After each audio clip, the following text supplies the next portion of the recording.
भारतीय न्याय संहिता, भारतीय नागरिक सुरक्षा संहिता और भारतीय साक्ष्य अधिनियम पूरे देश भर में लागू हुए, जिन्हें अलग अलग स्टेक होल्डर्स के साथ लगभग 4 वर्ष से ज्यादा तक की गई लंबी चर्चा के बाद कानून का स्वरूप दिया जा सका।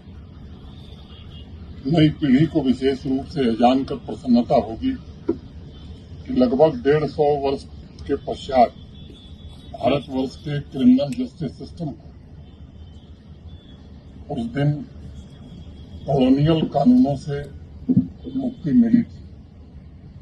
आवाम को यह भी समझने की जरूरत है कि इस क्रांतिकारी रिफॉर्म के द्वारा गुलामी के चिन्हों को मिटाने में यह देश सफल रहा है।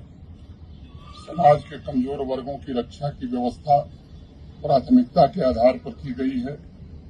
इन तीनों कानूनों ने हमारे क्रिमिनल जस्टिस सिस्टम को पूरी तरह से ट्रांसफॉर्म करने का काम किया है और इसे दंड की जगह न्याय देने वाला, पीड़ित केंद्रित, विक्टिम सेंट्रिक बनाने का प्रयास हुआ है।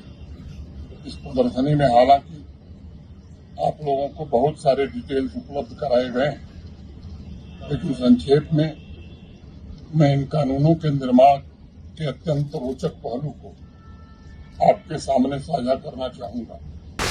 मुझे लगता है कि 1947 से लेकर 2024 के बीच किसी भी आपराधिक कानून पर इतनी व्यापक और विस्तार से चर्चा कभी नहीं हुई।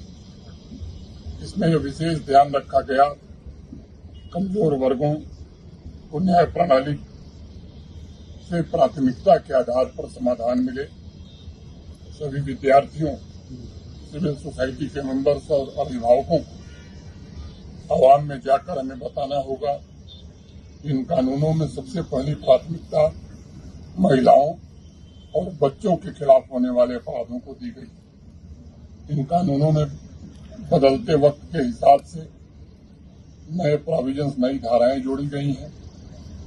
स्पीडी ट्रायल और स्पीडी जस्टिस सुनिश्चित किया गया है और यह भी सुनिश्चित किया गया है कि अंतिम व्यक्ति तक बिना किसी देरी के न्याय पहुंच सके। एक महत्वपूर्ण विषय की तरफ आप सबका ध्यान आकर्षित करना चाहूंगा, जिसकी वजह से जम्मू कश्मीर 3 दशक तक अंधकार में था। वह है आतंकवाद, टेररिज्म। आजादी के पश्चात पहली बार क्रिमिनल जस्टिस सिस्टम में आतंकवाद की व्याख्या करने का काम भारतीय न्याय संहिता कानून ने किया है और उसे ऐसे कृत्य के रूप में परिभाषित किया गया है जिसका उद्देश्य देश की एकता, अखंडता और सुरक्षा को खतरा पहुंचाना, आम जनता को डराना या सार्वजनिक व्यवस्था को बिगाड़ना है। जिस कृत्य से स्थानीय स्तर पर शांति भंग हो सकती है, से आतंकवाद के खिलाफ जीरो टॉलरेंस के संकल्प को और मजबूती प्रदान करेगा तथा इसके समूल सफाई के अभियान को नई गति प्रदान करेगा। जम्मू कश्मीर पुलिस के साथ साथ मैं अन्य स्टेक होल्डर्स का भी आह्वान करना चाहूंगा कि आवाम की आस्था के अनुरूप निष्पक्ष, पारदर्शी और उचित न्याय प्रणाली के लिए हम सब खुद को समर्पित करें और एक अधिक न्यायपूर्ण व्यवस्था और रूल ऑफ लॉ का शासन जम्मू कश्मीर में लागू हो, ये हम सबका लक्ष्य होना चाहिए। मैं एक बार फिर से इस आयोजन से जुड़े सभी साथियों के प्रति हृदय से आभार व्यक्त करता हूं और यहाँ उपस्थित सभी लोगों के प्रति कृतज्ञता ज्ञापित करते हुए अपनी बात यहीं पूरी करता हूं। धन्यवाद। जय हिंद, जय भारत।